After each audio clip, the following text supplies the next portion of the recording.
So hello everyone, দি বায়োহাবের আরও একটি নতুন ভিডিওতে তোমাদের ওয়েলকাম। আমার ভিডিও যদি তোমাদের ভালো লেগে থাকে তাহলে অবশ্যই একটা লাইক, একটা কমেন্ট এবং সাবস্ক্রাইব করে আমার পাশে থাকো। তোমাদের এই ছোট্ট সাপোর্ট আমাকে প্রতিদিন এই রকম নতুন ভিডিও নিয়ে আসতে মোটিভেট করবে। আজকে ক্লাস 11-এর প্র্যাকটিস সেট সিরিজের চতুর্থ সেট নিয়ে আমরা আলোচনা করব। তো চলো আজকের ভিডিও শুরু করা যাক। So let's start.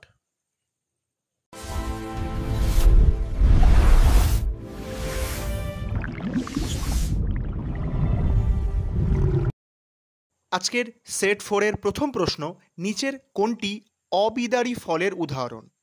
এবার এই অবিদারী ফলটা কি সেটা আমাদের একটু জেনে নিতে হবে। অবিদারী ফল বলতে বোঝায় যে ফল পরিণত হলেও ফল ত্বক থেকে বীজ বাইরে নির্গত হয় না।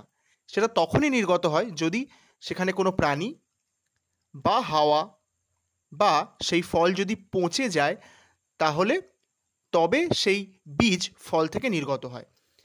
তাহলে এই রকম ফলকে আমরা অবিদারী ফল বলি, ঠিক আছে, যাদের বীজ নির্গত হচ্ছে না। তো এরকম অবিদারী ফলের উদাহরণ কোনটা? অপশান এতে দিয়েছে অ্যাকিন, বিতে লেগিউম, সিতে ক্যাপসুল এবং ডিতে আছে ফলিকেল। তো এক্ষেত্রে সঠিক উত্তর হয়ে যাবে অ্যাকিন, ঠিক আছে। এরকম অ্যাকিন যে ফল তার উদাহরণ কি? কালো জিরে হলো গিয়ে এর খুব প্রমিনেন্ট একটা উদাহরণ, ঠিক আছে, তোমরা মাথায় রাখবে।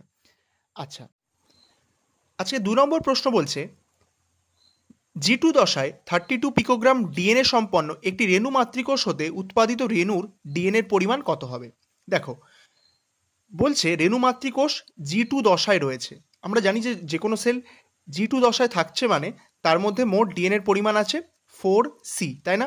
এবার রেণু মাতৃকোষ থেকে রেণু কটা সৃষ্টি হয়? একটা রেণু মাতৃকোষ থেকে মোট 4টে রেণু সৃষ্টি হয়, ঠিক আছে। তাহলে 4Cর পরিমাণ যদি 32 হয়, তাহলে 1C এর পরিমাণ কত হবে? 32/4 হয়ে যাবে। তাহলে এটা সঠিক উত্তর হয়ে যাবে 8C। তাহলে এখানে পিকোগ্রামে দিয়েছে, তাহলে এটা সঠিক উত্তর হয়ে যাবে অপশান সি, দ্যাট ইজ 8 পিকোগ্রাম, ঠিক আছে। আচ্ছা, 3 নম্বর প্রশ্নে বলছে নিচের কোন অঙ্গাণুর ধাত্রে ডিএনএ ও রাইবোজোম থাকে? এই প্রশ্ন আমরা বহুবার প্র্যাকটিস করেছি। এটা সঠিক উত্তর হয়ে যাবে option D, that is mitochondria ও ক্লোরোপ্লাস্ট, ঠিক আছে। আচ্ছা, 4 নম্বর প্রশ্নে বলছে প্রোটিনের মনোমার হলো ড্যাশ। প্রোটিনের এই মনোমারের সজ্জাক্রম ড্যাশ তে উপস্থিত ড্যাশ এর সজ্জাক্রম নির্ধারণ করে, ঠিক আছে। আচ্ছা, প্রোটিন কিসের মনোমার? আমরা সবাই জানি যে অ্যামাইনো অ্যাসিডের মনোমার। তাহলে আমরা অপশান 1 এবং অপশান 2কে কেটে দিতে পারি। এবার দুটোতেই অ্যামাইনো অ্যাসিড রয়েছে। এবার কি বলছে দেখো, প্রোটিনের এই মনোমারের সজ্জাক্রম ড্যাশতে উপস্থিত ড্যাশের সজ্জাক্রম দ্বারা নির্ধারিত হয়। আমরা জানি যে ডিএনএ থেকে আরএনএ হয় এবং সেই আরএনএ থেকে আলটিমেটলি প্রোটিন তৈরি হয়। এবার ব্যাপারটা বোঝো, ডিএনএর সজ্জাক্রমটাই তো আলটিমেটলি প্রোটিনের সজ্জাক্রম, মানে প্রোটিনের যে অ্যামাইনো অ্যাসিড সেই সজ্জাক্রমটাকে নির্ধারণ করছে। তাহলে এক্ষেত্রে সঠিক উত্তরটা হয়ে যাবে option C, amino acid, DNA এবং সেই ডিএনএর মধ্যে উপস্থিত নিউক্লিওটাইড, সেটাই এই প্রোটিনের সজ্জাক্রমকে নির্ধারণ করে। 5ম প্রশ্ন বলছে উক্তি মিওসিস প্রজাতির ক্রোমোজোম সংখ্যা ধ্রুবক রাখে, আর যুক্তি মিওসিসে উৎপন্ন গ্যামেটে ক্রোমোজোম সংখ্যা হ্রাস পায়। দেখো, এক্ষেত্রে যুক্তি এবং উক্তি দুটোই ঠিক আছে, এবং এই যুক্তি হলো গিয়ে উক্তির সঠিক ব্যাখ্যা। তাহলে এক্ষেত্রে সঠিক উত্তর হয়ে যাবে অপশান এ, ঠিক আছে। কারণ মিওসিস প্রজাতি ক্রোমোজোম সংখ্যা ধ্রুবক রাখে, কারণ মিওসিসে উৎপন্ন গ্যামেটে ক্রোমোজোম সংখ্যা হ্রাস পায়, সেই জন্যই ধ্রুবকটা রাখতে পারে। অপশান 6, প্রশ্ন 6 বলছে ট্যাক্সোনমির প্রথম পর্যায় কোনটি? অপশান এতে দিয়েছে শনাক্তকরণ, তারপরে দিয়েছে নামকরণ, তারপরে দিয়েছে শ্রেণীবিন্যাস, তারপরে দিয়েছে বৈশিষ্ট্যায়ন। দেখো, এই প্রশ্নটা কিন্তু ভুল হওয়ার বেশ সম্ভাবনা রয়েছে। এক্ষেত্রে ট্যাক্সোনমির প্রথম পর্যায় হয় বৈশিষ্ট্যায়ন, ঠিক আছে, এটা হলো গিয়ে 1 নম্বর পর্যায়। তারপরে আসে হলো গিয়ে শনাক্তকরণ, বৈশিষ্ট্যগুলো আইডেন্টিফাই করার পরে এটা কি নমুনা সেটা শনাক্ত করা যায়। তারপরে যেটা হয় সেটাকে বলি আমরা নামকরণ, এবং ফাইনালি হয় শ্রেণীবিন্যাস। তাহলে এই অর্ডারটা তোমরা মাথায় রাখবে, প্রথমে হয় বৈশিষ্ট্যায়ন, তারপরে শনাক্তকরণ, তারপরে হয় নামকরণ এবং ফাইনালি হয় শ্রেণীবিন্যাস, ঠিক আছে। আজকের 7th প্রশ্ন বলছে ভাইরাস সম্পর্কে কোন উক্তিটি সঠিক নয়? অপশান এতে বলছে ভাইরাস প্রোটিনগুলি পোষক রাইবোজোমে সংশ্লেষিত হয়। অপশান বিতে বলছে ভাইরাস বাধ্যতামূলক পরজীবী। অপশান সিতে বলছে অ্যান্টিবায়োটিক দ্বারা দ্রুত ভাইরাস ধ্বংস করা যায়। আর অপশান ডিতে বলছে ভাইরাসের বিস্তার বাহক দ্বারা সম্পন্ন হয়। এক্ষেত্রে অপশান সিতে বলছে দেখো অ্যান্টিবায়োটিক দ্বারা দ্রুত ভাইরাস ধ্বংস করা যায়। এটা কিন্তু একদমই ভুল, সঠিক নয়। তার কারণ আমরা জানি অ্যান্টিবায়োটিক কার উপরে কাজ করে, অ্যান্টিবায়োটিক কিন্তু ব্যাকটেরিয়ার উপরে কাজ করে, এটা কিন্তু কখনোই ভাইরাসের উপর কাজ করে না। আমরা গত ভিডিওতে এটা নিয়ে আলোচনা করেছি, তোমরা যারা সেই ভিডিও এখনও দেখোনি অবশ্যই তোমরা আগের 3টে সেট দেখে নিতে পারো, আশা করি তোমাদের পরীক্ষার সময় উপকার হবে। আজকের অষ্টম প্রশ্ন বলছে কোন উদ্ভিদের ক্ষেত্রে রেণু ও ভ্রূণ উভয়ে গঠিত হলেও সংবহন কলা ও বীজ উপস্থিত থাকে না। দেখো বলছে রেণু এবং ভ্রূণ উভয় গঠিত হবে কিন্তু সংবহন কলা ও বীজ উপস্থিত হবে না। 4টে অপশান দিয়েছে, রোডোফাইটা, এটাতে অ্যালগি, তাহলে এটা হবে না, বাদ দাও। অপশান বিতে বলছে ফিওফাইটা, এটাও হবে না। অপশান সিতে বলছে টেরিডোফাইটা, দেখো টেরিডোফাইটার কিন্তু সংবহন কলা থাকে, তাহলে এটাও বাদ, তাহলে এটা সঠিক উত্তর হয়ে যাবে ব্রায়োফাইটা। ঠিক আছে, ব্রায়োফাইটা মানে মস, ফার্ন, এরা কিন্তু সবাই ব্রায়োফাইটার মধ্যে পড়ে এবং এদেরই রেণু ভ্রূণ উভয় গঠিত হচ্ছে কিন্তু সংবহন কলা বীজ ইত্যাদি থাকছে না। ঠিক আছে, আজকে 9 নম্বর প্রশ্ন কোন জোড়াটি সঠিক। অপশান এতে বলছে সিউডোসিলম প্ল্যানেরিয়া, অপশান বিতে বলছে হিমোসিল কেঁচো, অপশান সিতে বলছে প্রকৃত সিলম নেরিস, আর অপশান ডিতে বলছে সিলমবিহীন তারা মাছ। দেখো সিউডোসিলম প্ল্যানেরিয়া এটা কিন্তু একদম ভুল। হিমোসিল কেঁচো, কেঁচোর মধ্যে হিমোসিল দেখা যায় না, বরং কেঁচোর হিমোগ্লোবিন থাকে। ঠিক আছে, হিমোগ্লোবিন প্রেজেন্ট থাকে। তারা মাছ ইকানোডার্মাটার মধ্যে পড়ে, তাহলে এটা সিলম যুক্ত হয়, সিলমবিহীন হয় না, তাহলে এটাও কাটা। তাহলে এটা সঠিক উত্তর হয়ে যাবে প্রকৃত সিলম, দ্যাট ইজ নেরিস। ঠিক আছে, নেরিসের প্রকৃত সিলম দেখতে পাওয়া যায়, এটা অ্যানিলিডার মধ্যে পড়ে, তাহলে তাদের অবশ্যই প্রকৃত সিলম দেখতে পাওয়া যাবে। আজকের 10ম প্রশ্ন বাম স্তম্ভ এবং ডান স্তম্ভ মেলাতে দিয়েছে। আচ্ছা, এখানে পুষ্পবিন্যাস থেকে প্রশ্ন দিয়েছে। তোমরা যারা পুষ্পবিন্যাসের ক্লাস করোনি অবশ্যই আমার একটা ডেডিকেটেড ভিডিও আছে, তোমরা অবশ্যই সেই ভিডিও দেখে নিও, আমি ডেসক্রিপশানে লিঙ্ক দিয়ে রাখবো। তো দেখো রেজিম কোথায় দেখতে পাই, আমরা জানি রেজিম দেখতে পাই সর্ষের মধ্যে, তাই না, সর্ষে ফুলের মধ্যে আমরা রেজিম দেখতে পাই। করিম আমরা দেখতে পাই কালকাসুন্দার মধ্যে, ক্যাসিয়া আমি সি দিয়ে মনে রাখতে বলেছিলাম, সি দিয়ে করিম, সি দিয়ে কালকাসুন্দা, ক্যাসিয়া বলা হয় এর সায়েন্টিফিক নেম। আচ্ছা, স্প্যাডিক্স আমরা দেখতে পাই নারকেল, কচু ইত্যাদি গাছের মধ্যে। আর থার্ড হয়ে যাবে তাহলে আম্বেল, আম্বেল দেখতে পাই আমরা থানকুনির মধ্যে। তাহলে এক্ষেত্রে সঠিক উত্তর হয়ে যাবে যেটা, সেটা হলো গিয়ে অপশান ডি। ঠিক আছে, 1 4 2 1 3 2 আর 4 3। ঠিক আছে, ওকে ফাইন। এরপরে আমরা চলে যাচ্ছি আজকের 11তম প্রশ্ন। বলছে ব্যাঙের সংবহন তন্ত্র কীরকম হয়। 3 প্রকোষ্ঠযুক্ত হৃৎপিণ্ড এবং আরবিসি উপস্থিত। 2 প্রকোষ্ঠযুক্ত হৃৎপিণ্ড অবশ্যই নয়, আমরা জানি ব্যাঙের 3টে প্রকোষ্ঠ থাকে, তাহলে 2 প্রকোষ্ঠ কেটে দিচ্ছি। এবার যেটা জানার বিষয় সেটা হলো কি ব্যাঙের কি আরবিসি উপস্থিত থাকে, সেটার সঠিক উত্তর হয়ে যাবে হ্যাঁ, ব্যাঙের আরবিসি উপস্থিত থাকে, তাহলে আরবিসি বিহীনটা কেটে দিলাম। এবং আর একটা জিনিস মাথায় রাখবে, ব্যাঙের যে আরবিসি রেড ব্লাড সেল সেটা কিন্তু নিউক্লিয়াস যুক্ত হয়। ঠিক আছে, মানুষের কিন্তু আরবিসি নিউক্লিয়াস বিহীন হয়, কিন্তু ব্যাঙের ক্ষেত্রে এটা নিউক্লিয়াস যুক্ত হয়, নিউক্লিয়েটেড হয়, এবং এদের হৃৎপিণ্ড 3 প্রকোষ্ঠযুক্ত হয়। তাহলে সঠিক উত্তর হয়ে যাবে অপশান এ। আজকের 12তম প্রশ্ন বলছে ডেসমোজোম হলো অপশান এ কোষ প্রাচীরের পরিবর্তন, অপশান বি কোষ পর্দার পরিবর্তন, অপশান সি রাইবোজোমের পূর্বাবস্থা, আর অপশান ডি পাচিত বস্তু সহ লাইসোজোম। তো ডেসমোজোম আসলে কোষ পর্দার পরিবর্তন। ঠিক আছে, তোমরা মাথায় রাখবে যে দুটো কোষের মধ্যে যে সেলুলার জাংশন হয়, সেই সেলুলার জাংশনের মধ্যে কিন্তু এই ডেসমোজোম উপস্থিত থাকে এবং ডেসমোজোম এই দুটো কোষকে একসাথে যুক্ত রাখতে সাহায্য করে। ঠিক আছে, আচ্ছা এরপরে আমরা চলে যাচ্ছি আজকে 13তম প্রশ্ন। বলছে ক্রোমাটিন জালিকার ঘনীবহন 1, কংগ্রেশন 2, পৃথকীকরণ 3, টেলোফেজ 4, সেন্ট্রোমিয়ার বিভাজন 5, নিউক্লিয় পর্দার বিলুপ্তি 6। তোমাকে সঠিক পর্যায়ক্রমে এটাকে সাজাতে দিয়েছে। তো আমরা সবাই জানি যে ক্রোমাটিন জালিকার ঘনীভবন সবার আগে হবে প্রোফেজ দশায়, তারপরে আমরা জানি যে নিউক্লিয় পর্দার বিলুপ্তি ঘটবে। তাহলে 1-এর পরে 6 কোথায় আছে খুঁজে নিই, ব্যাস অপশান সিতে দেখো একটা অপশানেই রয়েছে, তাহলে এটা হয়ে যাবে আমাদের সঠিক উত্তর। ঠিক আছে, তারপরে হবে কংগ্রেশন, তারপরে হবে সেন্ট্রোমিয়ারের বিভাজন, তারপরে হবে পৃথকীকরণ, এবং ফাইনালি আমরা জানি যে টেলোফেজ সবার লাস্টে হয়, সেটা থেকেও তোমরা আইডেন্টিফাই করতে পারতে। এরপরে বলছে নিচের কোনটি রেসিমোস পুষ্পবিন্যাস নয়। ঠিক আছে, দেখো ক্যাটাকিন রেসিমোসের মধ্যে পড়ে, কোরিম রেসিমোসের মধ্যে পড়ে, ক্যাপিচুলাম রেসিমোসের মধ্যে পড়ে। যেটা পড়ে না সেটা হলো গিয়ে সায়াথিয়াম। আমরা জানি যে এটা একটা বিশেষ ধরনের সাইমোস পুষ্পবিন্যাস। ঠিক আছে, লাল পাতা উদ্ভিদদের মধ্যে দেখতে পাওয়া যায় এই সায়াথিয়াম, তাহলে এটা কিন্তু রেসিমোস পুষ্পবিন্যাস নয়। ঠিক আছে, এর উদাহরণটা মাথায় রাখবে, এটা আমরা লাল পাতা যে উদ্ভিদ আছে সেই লাল পাতাদের মধ্যে দেখতে পাই। Okay fine. 15তম প্রশ্ন বলছে অকর্ডাটা ও করডাটার সংযোগকারী কোনটা। তার মানে করডাটাদের আর অকর্ডাটাদের সংযুক্ত করে কোনটা? আমরা জানি যেটা সঠিক উত্তর হবে হেমিকর্ডাটা, তাহলে অপশান বি বেলানোগ্লসাস যেটা সেটা হেমিকর্ডার মধ্যে পড়ে, তাহলে অপশান বি বেলানোগ্লসাস হয়ে যাবে সঠিক উত্তর। 16তম প্রশ্ন বলছে, বাড়ি থেকে স্কুল যাওয়ার পথে একটি গাছের বাকলে অসংখ্য শুঁয়োপোকা লক্ষ্য করলে তুমি। দু একদিন পরে ওই শুঁয়োপোকাগুলি অদৃশ্য হলেও পাশের বাগানে অনেক প্রজাপতির আনাগোনা হতে দেখা গেল। এই ব্যাপারে বিদ্যালয়ের শিক্ষককে জিজ্ঞাসা করলে তিনি এটিকে একটি বিশেষ ঘটনা দ্বারা ব্যাখ্যা করলেন। ঘটনাটি কি? অপশান এতে বলছে হোমিওস্ট্যাসিস, অপশান বিতে বলছে মেটামরফোসিস, অপশান সিতে বলছে সিম্বায়োসিস, আর অপশান ডিতে বলছে অ্যাপোপ্টসিস। তো তোমরা জানো যে এই ঘটনাটাকে মেটামরফোসিস বলে। ঠিক আছে, এই যে একটা ফর্মের পরিবর্তন হচ্ছে, শুঁয়োপোকা থেকে পরিণত প্রজাপতিতে পরিণত হচ্ছে, এটাকে মেটামরফোসিস বলে। মরফোলজি মানে দেহের বহির্গঠন, তো সেটার পরিবর্তন হচ্ছে বলে এটাকে মেটামরফোসিস বলছে। আচ্ছা, 17তম প্রশ্নে বলছে কোনটি হেটারোপলিস্যাকারাইড। ঠিক আছে, আমরা জানি যে পলিস্যাকারাইডটা দুরকম হতে পারে, একটা হয় হোমো আর একটা হতে পারে হেটারো। ঠিক আছে, হোমো কোনটা? যেটা একই রকম মনোস্যাকারাইড দিয়ে তৈরি হয় সেটাকে আমরা হোমো বলি, আর হেটারো মানে বিভিন্ন ধরনের মনোস্যাকারাইড দিয়ে যদি তৈরি হয় সেটাকে আমরা হেটারোপলিস্যাকারাইড বলি।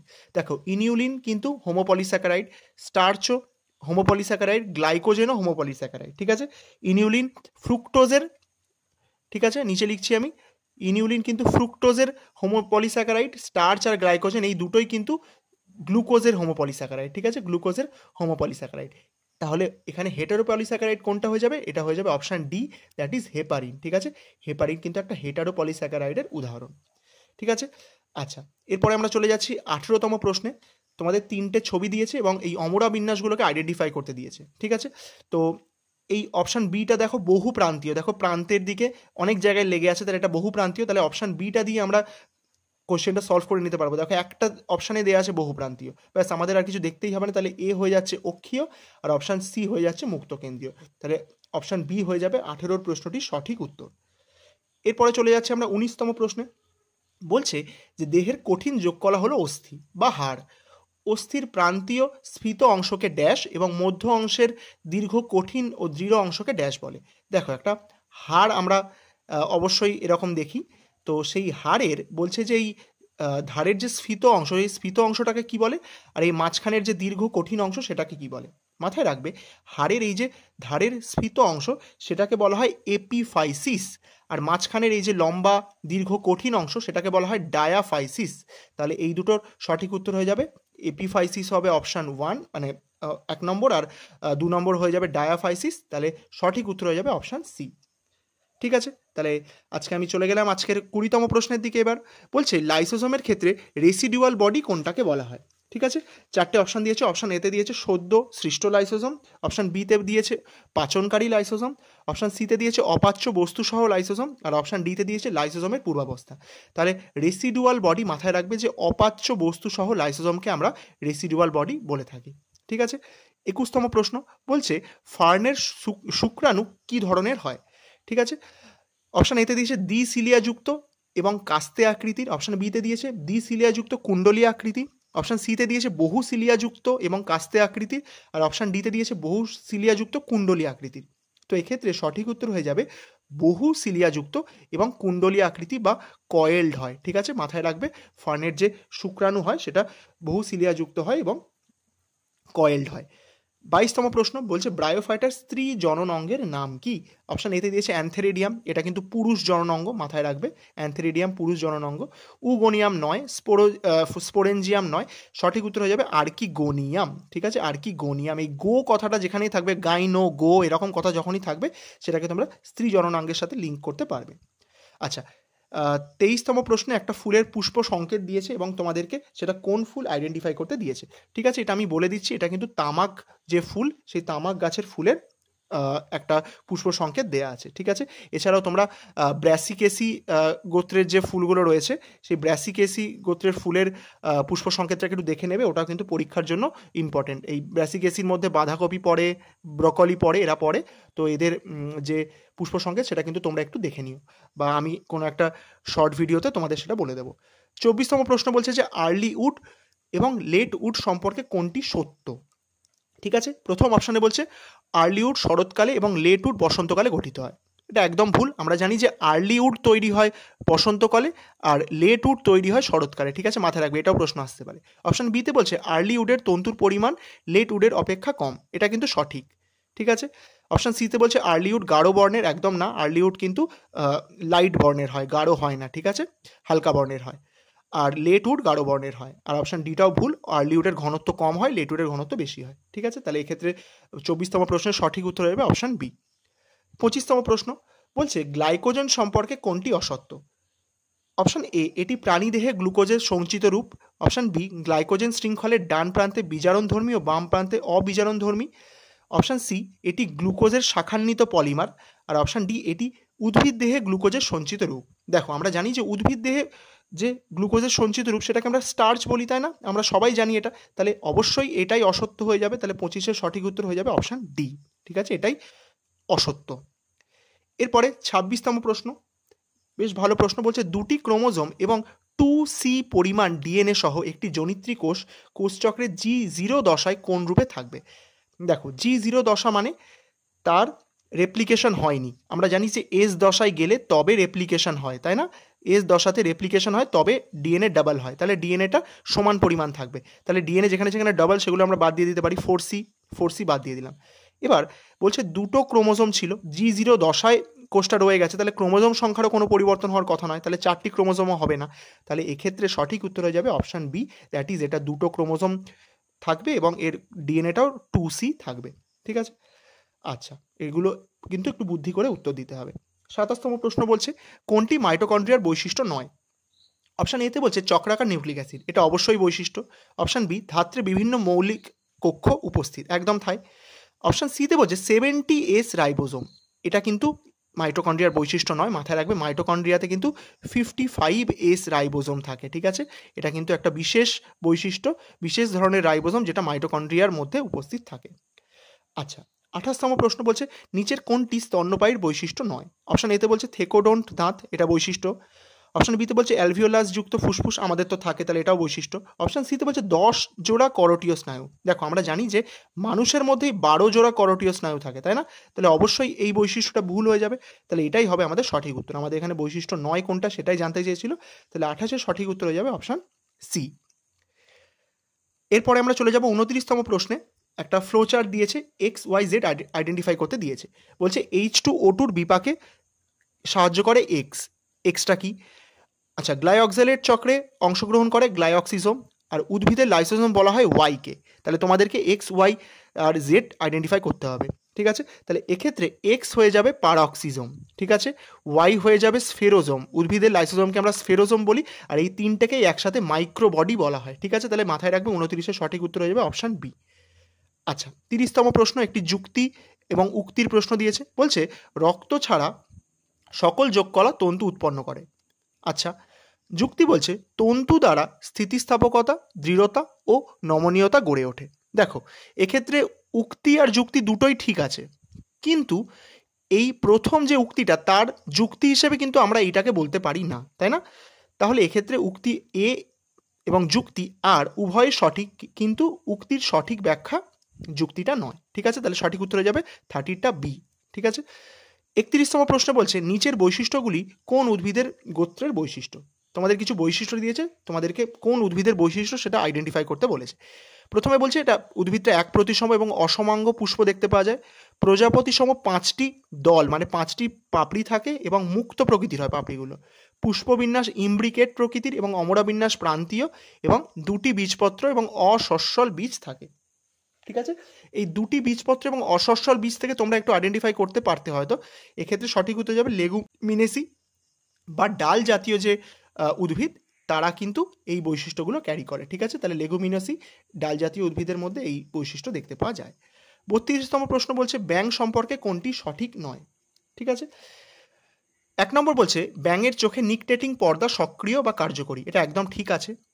অপশন বিতে বলছে চোখের দুপাশে টিম্প্যানাম শব্দ গ্রহণে সাহায্য করে। দেখো এই প্রশ্নের উত্তর আমি আগেও বলেছি, ব্যাঙের চোখের দুপাশে নয় মাথার দুপাশে টিম্প্যানাম থাকে, ঠিক আছে। তাহলে এইটা কিন্তু সঠিক নয়, এটাই আমাদের সঠিক উত্তর হয়ে যাবে, ঠিক আছে। স্টেটমেন্টটা সঠিক নয়, কিন্তু আমাদের এটাই জানতে চেয়েছিল যে কোনটা সঠিক নয়, তাহলে এটা আমাদের সঠিক নয়, ঠিক আছে। 33তম প্রশ্ন বলছে নিচের কোনটি পরিবর্তিত কাণ্ডের উদাহরণ নয়, ঠিক আছে। অপশান এতে বলছে লেবু গাছের কাঁটা, আমরা জানি এটা একটা পরিবর্তিত কাণ্ড। তারপরে অপশান সিতে বলছে ওপেনশিয়ার চ্যাপ্টা গঠন, এটাও পরিবর্তিত। আর অপশান ডিতে বলছে কুমড়ো গাছের আকর্ষ, এটাও পরিবর্তিত কাণ্ড। তাহলে নেপেনথাসের যে কলস সেইটা কিন্তু পরিবর্তিত কাণ্ড নয়, এটা কিন্তু পরিবর্তিত পাতা। ঠিক আছে, মাথায় রাখবে, এটা কিন্তু পরিবর্তিত পাতার উদাহরণ। আচ্ছা, তাহলে 33-এ সঠিক উত্তর হয়ে যাবে বি। 34তম প্রশ্নে বলছে ব্যাকটেরিয়া প্রতিকূলতাকে অতিক্রম করে কোনটি গঠনের দ্বারা? অপশান এতে বলছে অক্সোস্পোর, অপশান বিতে বলছে এন্ডোস্পোর, অপশান সিতে বলছে মাইক্রোস্পোর, আর অপশান ডিতে বলছে সিউডোস্পোর। তো এটা সঠিক উত্তর হয়ে যাবে অপশান বি, এন্ডোস্পোর। ঠিক আছে, ব্যাকটেরিয়া যখন প্রতিকূল পরিবেশে বা অ্যাডভার্স কন্ডিশনে থাকে তখন সে তার দেহের বাইরে একটা গঠন তৈরি করে যেটাকে আমরা এন্ডোস্পোর বলি। ঠিক আছে, সেটা তাকে এই প্রতিকূল পরিবেশ থেকে রক্ষা করে। ঠিক আছে, তাহলে এন্ডোস্পোর হয়ে যাবে এটা সঠিক উত্তর। ঠিক আছে, আর আজকের ফোর্থ সেটের লাস্ট প্রশ্ন একটা উক্তি এবং যুক্তির প্রশ্ন। প্রথম উক্তিতে বলছে মনোস্যাকারাইড পোলারাইজড আলোর দিক পরিবর্তন করতে সক্ষম, আর যুক্তি বলছে মনোস্যাকারাইডের আণবিক গুরুত্ব কম। তাহলে এক্ষেত্রেও মাথায় রাখবে মনোস্যাকারাইড কিন্তু পোলারাইজড আলোর দিক পরিবর্তন করতে পারে এবং এর আণবিক গুরুত্ব কম, তাই একে মনোস্যাকারাইড বলছি আমরা। ঠিক আছে, কিন্তু এই উক্তিটার সঠিক ব্যাখ্যা কিন্তু এই যুক্তিটা হচ্ছে না, তাই না? তাহলে এক্ষেত্রে দুটোই সঠিক, কিন্তু উক্তির সঠিক ব্যাখ্যাটা কিন্তু এই যুক্তিটি নয়। ঠিক আছে, তাহলে 35-এর সঠিক উত্তর হয়ে যাবে অপশান বি। তো এইভাবেই আমরা আমাদের ফোর্থ সেট কমপ্লিট করে ফেললাম। ঠিক আছে, আমরা কিন্তু প্রায় 4টে সেট কমপ্লিট করে ফেললাম। তোমরা কিন্তু অবশ্যই আগের ভিডিওগুলো দেখে নেবে যদি তোমরা না দেখে থাকো, এবং আমি আশা করছি তোমরা সবাই উপকৃত হচ্ছ এই সেটগুলো দেখে, এবং অবশ্যই তোমরা কমেন্ট করে আমাকে নিজেদের স্কোরটা জানাবে। আর যদি এই ভিডিওটা ভালো লাগে তাহলে অবশ্যই একটা লাইক, একটা কমেন্ট এবং সাবস্ক্রাইব করে আমার পাশে থাকবে। সো থ্যাংক ইউ ভিডিওটা দেখার জন্য। দেখা হচ্ছে পরবর্তী ভিডিওতে। Tata, bye bye.